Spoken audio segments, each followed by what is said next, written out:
you believe UAPs pose a potential threat to our national security? Yes, and here's why. Sejam bem-vindos novamente ao canal. Hoje o vídeo será um pouco diferente. Pretendo repercutir com vocês as declarações, juramentadas, de um oficial de inteligência norte-americano ao Congresso e a surpreendente e categórica fala, há alguns dias, do diretor da NASA, sobre os invasores espaciais.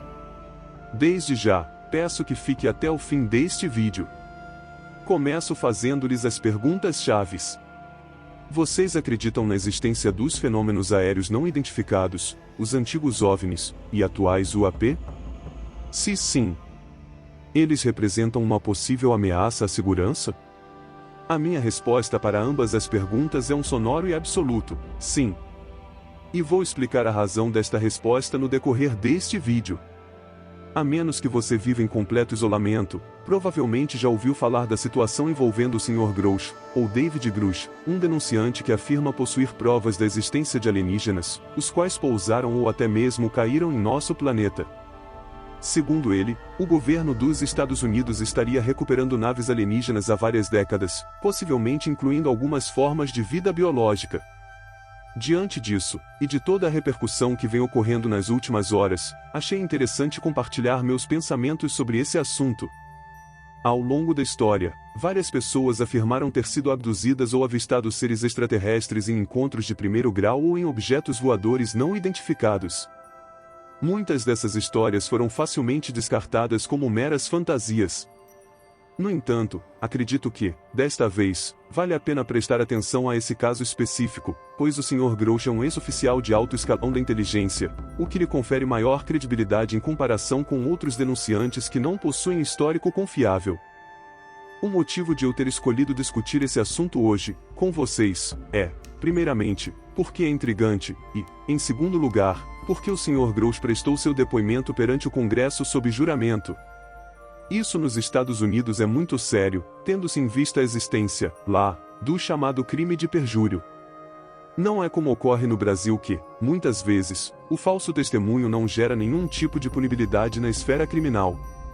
Enfim, o fato de Grosh estar sob juramento chamou a atenção de muitas pessoas, especialmente de canais e revistas especializadas. Além disso, despertou a curiosidade e fascínio de todos que, em alguma medida, gosta desta temática. Porém, devemos proceder com lógica ao analisar as informações apresentadas. A simples prestação de depoimento sob juramento não garante que ele esteja dizendo a verdade, apenas implica que haverá consequências, ainda que sérias, caso ele minta. Além disso, não temos informações suficientes sobre o denunciante para compreender totalmente suas motivações. Claro, o fato de o Sr. Grosh ser um ex-oficial de inteligência com credenciais elevadas pode conferir-lhe certa atenção no Congresso. No entanto, isso não basta para embasar suas alegações. É preciso evidências concretas para validar suas afirmações. É para tanto fundamental que ele apresente provas sólidas para sustentar suas falas. Você consegue imaginar se eles fizessem um grande anúncio da Casa Branca dizendo que na próxima semana apresentariam evidências de que seres biológicos inteligentes, ou seja, que alienígenas reais, estão aqui e que eles vão falar conosco? Mais ou menos como disse o diretor da NASA na última quinta, como abordarei mais à frente. De toda forma, deixe-me esclarecer o que ocorreu no Congresso. Acompanhei atentamente absolutamente tudo. Foi mencionado que milhares de pilotos testemunharam avistamentos de OVNIs. No entanto, é importante ressaltar que o termo OVNI se refere simplesmente a um objeto voador não identificado, e não implica necessariamente que seja de origem não humana. Pode ser uma tecnologia desconhecida desenvolvida pelo governo ou por uma potência inimiga dos Estados Unidos. Portanto, avistamentos confirmados de OVNIs não se traduzem automaticamente em evidências de visitantes alienígenas. Devemos manter a mente aberta, mas, ao mesmo tempo, exigir provas sólidas para sustentar qualquer afirmação. De todo modo, sejam os OVNIs alienígenas ou tecnologias humanas desconhecidas, é preciso considerar os depoimentos de ex-militares da Marinha e pilotos profissionais que afirmam terem testemunhado fenômenos inexplicáveis. E aqui está o motivo. Esses relatos devem ser investigados minuciosamente, pois podem indicar uma ameaça real. Mas ainda é preciso considerar, também, a possibilidade de tecnologias humanas avançadas, que ainda não conhecemos, estarem por trás desses avistamentos. Quanto às motivações do denunciante, ele afirma estar trazendo essas informações a público por acreditar que as pessoas têm o direito de saber. Contudo, sempre que eu ouvia essa frase, vinha na minha mente perguntas básicas e até certo ponto juvenis, quais sejam: por que o governo permitiria que ele falasse? Por que ele não poderia mostrar suas provas ao público? Talvez achem que ele não seja uma ameaça, ou talvez o que ele está dizendo seja parte de algum plano maior do próprio governo. Com relação às provas que diz ter, ao invés de apresentá-las, ele afirmou que apenas as divulgará ao Congresso após a audiência. Isso levanta questões sobre a veracidade de suas alegações e suas verdadeiras intenções. Se ele é um denunciante que está preocupado com o público, como diz, por que não pode mostrar as provas para todos? Em resumo, minha opinião é que, por enquanto, não temos provas concretas para sustentar as afirmações do denunciante. Por isso, mesmo sendo um ex-agente de inteligência de alto escalão, na audiência ele se mostrou apenas como um homem dizendo coisas e não provando de forma concreta. Mesmo assim, fiquei intrigado, mas não alarmado. Matematicamente, é possível que haja formas de vida alienígena lá fora, considerando o tamanho vasto do universo. Se eles já interagiram conosco é outra questão, e até o momento, não temos evidências conclusivas. Contudo, há descrições antigas que, quando lidas em seus idiomas originais, parecem falar sobre seres alienígenas, mas é apenas um exercício de pensamento, não uma afirmação definitiva. Vou dar alguns exemplos dessas descrições. Por exemplo, há um trecho de Tacitus em sua obra Histories, capítulo 5, versículo 13, que fala sobre a destruição de Jerusalém. Ele menciona fenômenos estranhos que ocorreram, como batalhas entre forças invisíveis, relâmpagos brilhantes e uma voz dizendo que os deuses estavam partindo. Além disso, temos Flávio Joséfo, uma das principais fontes das guerras judaicas na Roma Antiga, que em seu livro 5 fala sobre uma estrela que se assemelhava a uma espada pairando sobre a cidade de Jerusalém, bem como outros eventos inexplicáveis nos céus. Agora, quando lemos o livro de Ezequiel 3:12 na Bíblia, no hebraico original, encontramos a palavra Kabor, que é traduzida como glória. Essa palavra tem várias possíveis traduções em hebraico bíblico, incluindo glória, honra e objeto pesado. Ao substituirmos a palavra glória por objeto pesado no trecho, vemos descrições que parecem indicar que algo estranho estava acontecendo, como um objeto pesado de Deus se movendo e fazendo barulho. Essas descrições aparentemente relacionadas a objetos pesados também estão associadas ao tabernáculo e ao templo construído por Salomão na Bíblia. Há referências ao objeto pesado do Senhor enchendo esses locais, e a palavra hebraica Kabad tem conexões até mesmo com o nome de um fabricante de armamento moderno, o AR-15. No entanto, é importante lembrar que essa interpretação não é definitiva, e não estou tentando convencer ninguém de que há alienígenas na Bíblia. Esse nunca será o meu objetivo. Estamos apenas explorando essas possibilidades com base nas palavras originais. A Igreja Católica, com suas instituições astronômicas, tem a capacidade de ler essas passagens no idioma original, mas não temos provas de que eles considerem essas interpretações. Falando nela, na Igreja, é importante também ressaltar que esse tema interessa a ela própria.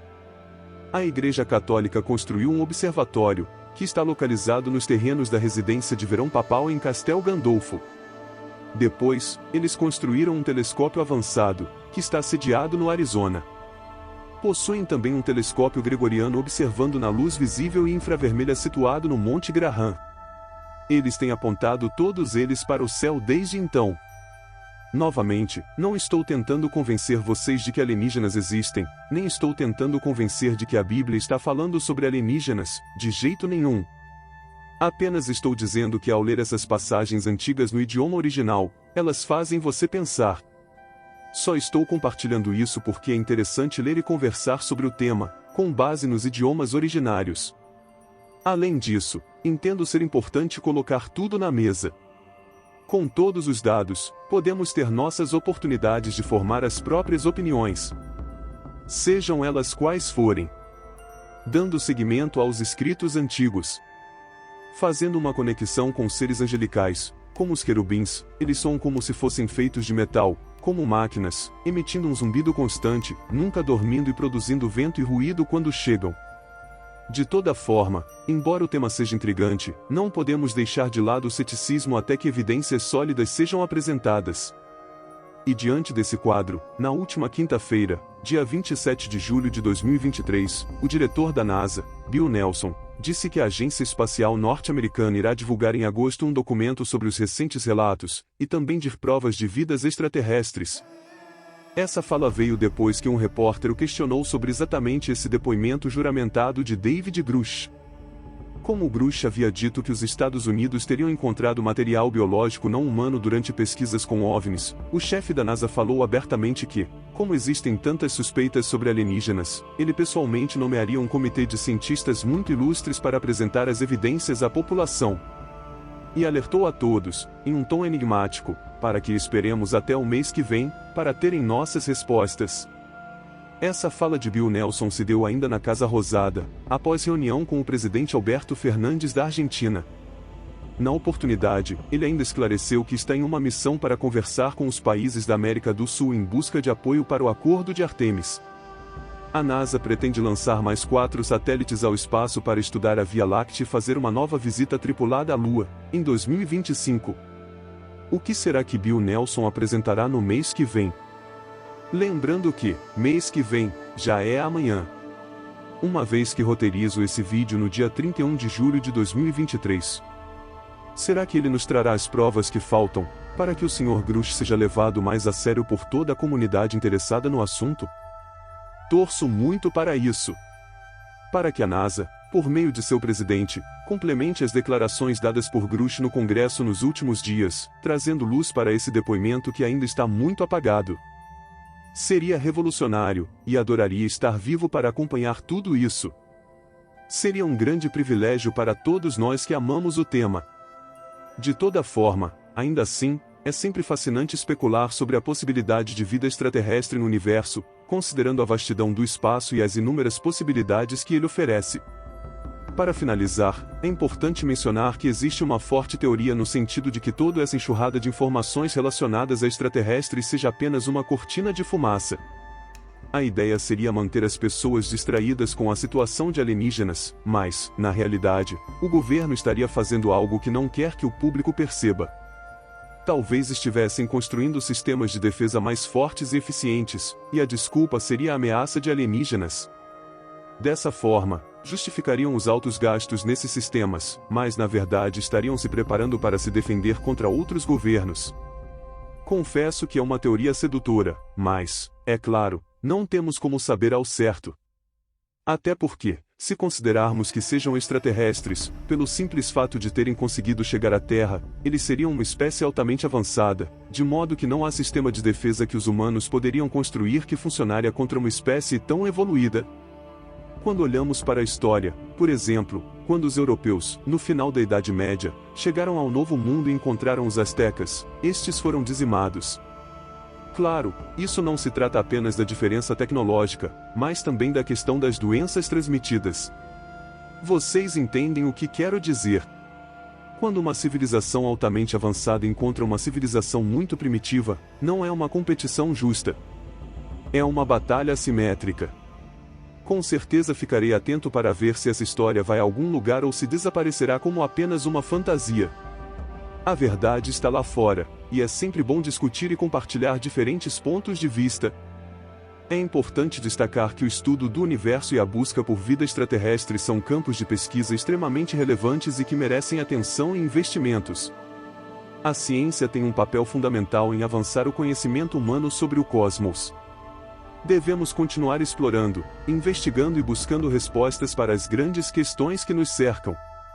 Agradeço por acompanharem o canal Curiosamente Aprendiz e por participarem dessa conversa. Mantenham suas mentes abertas. Mas sempre questionem. Abraço.